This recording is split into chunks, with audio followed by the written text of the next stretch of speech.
What's up, guys? On this episode of Monster Review, let's take a walk with two budget phones to consider if you're looking for a cheap smartphone.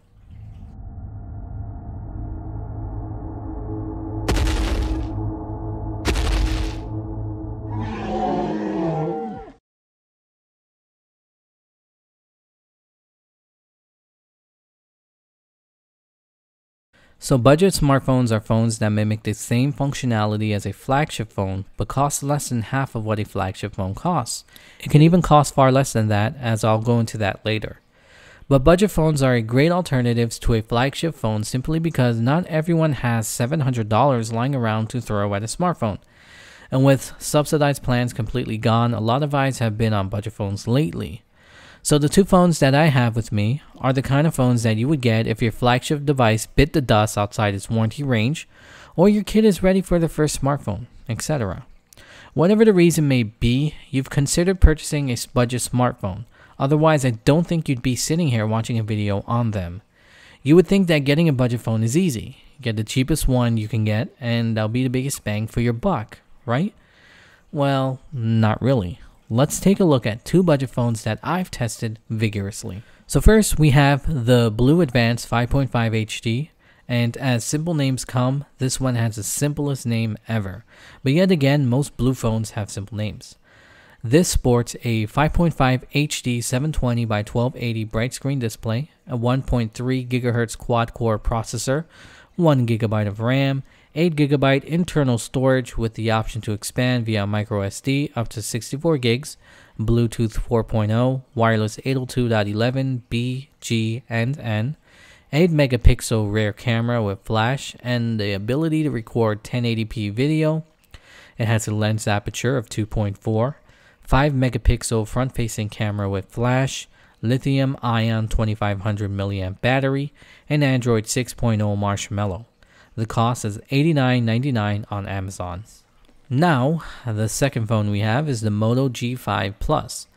This phone sports a 5.2 1080 by 1920 Moto display covered by Gorilla Glass version 3, a 2 GHz octa-core processor, 4 gigs of RAM, 64 GB internal storage with the option to expand up to 128 via microSD, Bluetooth 4.2 with low energy, wireless 802.11 A, B, G, N, and AC with dual band support for 2.4 and 5 GHz, 12 megapixel Sony IMX362 sensor, rear camera with dual LED flash, and the ability to record 4K video. Has a lens aperture of 1.7, 5 megapixel front facing camera with a lens aperture of 2.2, lithium polymer 3000 mAh battery with quick charge, and Android 7.0 Nougat. The cost for this phone is $239.99 on Amazon with ads and $299.99 without ads. I've tested both vigorously, especially the BLU, just to see how living with each one was like. Here's my verdict. Let's start with the BLU. The phone is attractive in both looks and price and sports a 5.5 screen, which is also a winner. It includes some nice little perks like Smile to Take Photo, Smart Lock, Bluetooth 4.0, front-facing flash, dual SIMs, dual speakers, a screen protector, and case. All are nice for a phone that costs less than $100. I was pleasantly surprised with all the nice features, but at the end of the day, when the features wear out and real use begin, the phone struggles a lot. And it's no fault of the phone either. For $90, BLU gave you all the necessities you need to have an operational smartphone. And that's exactly what the BLU is, an operational smartphone. If you're trying to run apps that require a lot of processing or a lot of data, the phone begins to choke, simply because it doesn't have the necessary processor or chipset to handle such tasks. I found myself going into developer mode to enable force close so all my apps close once I leave them, so no apps are left open hogging up resources. It helped just a little, not too much. Opening up SmartThings remotely would take forever even though I had 4G services. It's just the processor and RAM wouldn't be able to run the app as quickly as I would have liked it to. And that was a common trend with a lot of my apps. Even web browsing on Google Chrome, whether it be through 4G or home network, proved to be cumbersome. First, you would need to give Chrome a couple of seconds for it to collect itself. Then, when you try to visit a web page, you would need to give it even more time to process the page. At random moments, the phone would stutter, causing a slight delay when using the keyboard or watching a video. Then the phone would play catch-up to get you where you really are. Pre-installed apps sometimes crash, but for the most part worked better than ones that you download from the Google Play Store. Before I turned on Force Close, this phone actually got me in trouble with my class group assignment. We were using 360 groups to keep in touch, and the BLU kept randomly closing the app, causing me to miss important notifications. Same thing happened with WhatsApp and Allo. The phone's headset is worthless at best. I couldn't make it out what people were saying 90% of the time, which resulted in me putting on the speakerphone so I can hear them better. I tried using my first gen Moto 360 with this phone and ended up stopping after 3 days. Too many disconnects and failed notifications. The BLU supports 3G on AT&T and partial 3G connection on T-Mobile, but not compatible with Verizon and Sprint. I had it on T-Mobile, having a decent 4G connection about 20% of the time, with speeds tests ranging between 0.20 to 1 megabit per second on a strong 4G connection. Wi-Fi speeds maxed out at 31 megabits per second on a dual-band router with an internet speed of 170 megabits per second 30 feet away from my router's location. The BLU doesn't support 5 GHz band, so you'll have to settle with 2.4 GHz. But coming back to the cost of the phone, as long as you use this phone while remembering how much you paid for it, I think you'll be fine. I never lost my cool with this phone or wanted to break it or anything like that, simply because I kept reminding myself that this was a $90 phone. I can't compare it under any circumstance to an iPhone or Galaxy. I simply just used my iPad for everyday activities such as reading the news, watching YouTube, and shopping because I didn't have the patience for the BLU. Then again, I'm a hardcore smartphone user. That brings us to the Moto G5 Plus. Some of you might not consider this a cheap phone because $240 to $300 is still a lot of money to spend on a budget phone. However, when you compare performances, you'll see that the extra $150 is well worth the extra dough. On paper, the specs can't compare. The Moto is a beast compared to the BLU. And when it comes to real life performance, those numbers show that this phone is no slouch. I tried to hang the Moto up by running multiple processor sucking apps, but the Moto handled them like a champ. I ran multiple apps and multitasking also with no issues whatsoever. Everything I threw at this phone, it pretty much threw it right back in my face. Even the camera. Many people claim that the camera is a standard budget phone performer. I strongly disagree, because compared to the camera on the BLU, you can tell the Moto has a powerful Sony image sensor, while the BLU has a very mediocre sensor, which is still very capable.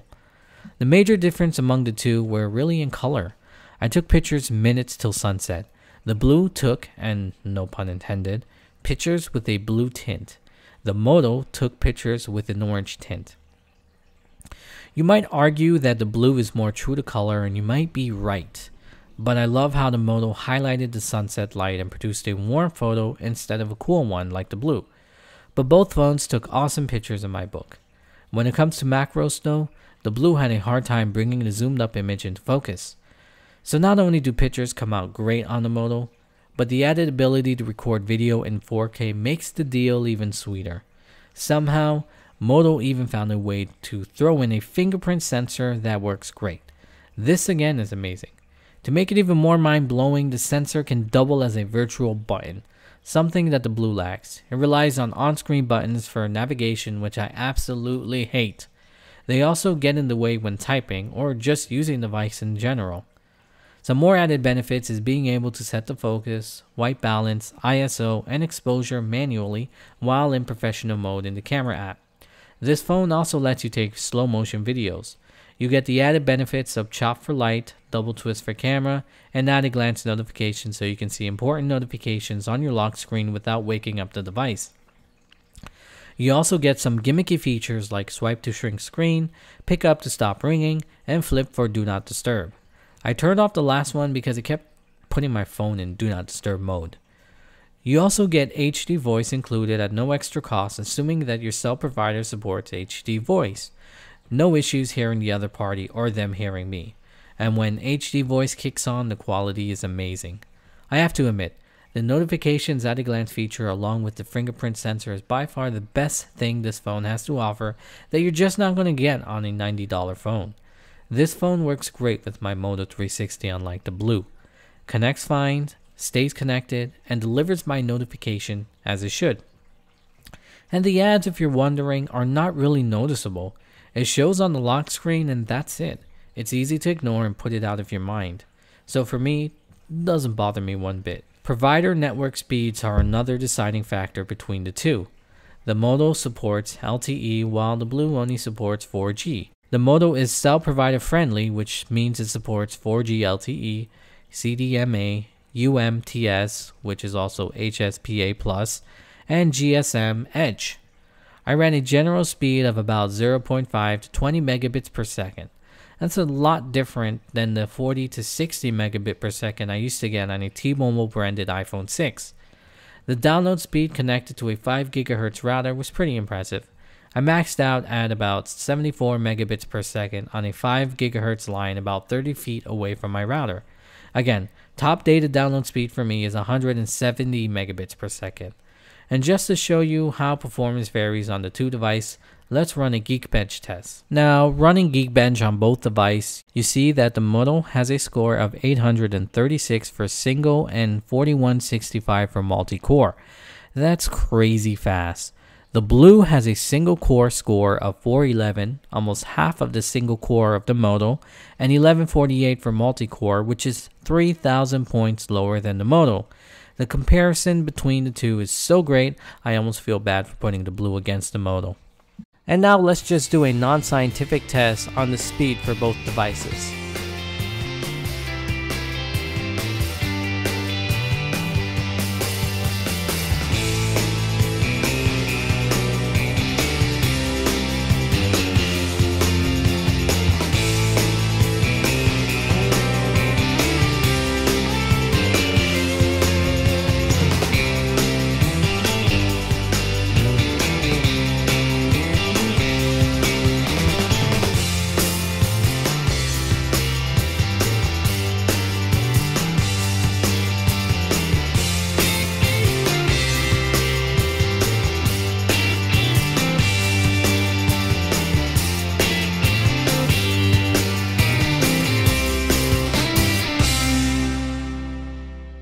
And there you have it.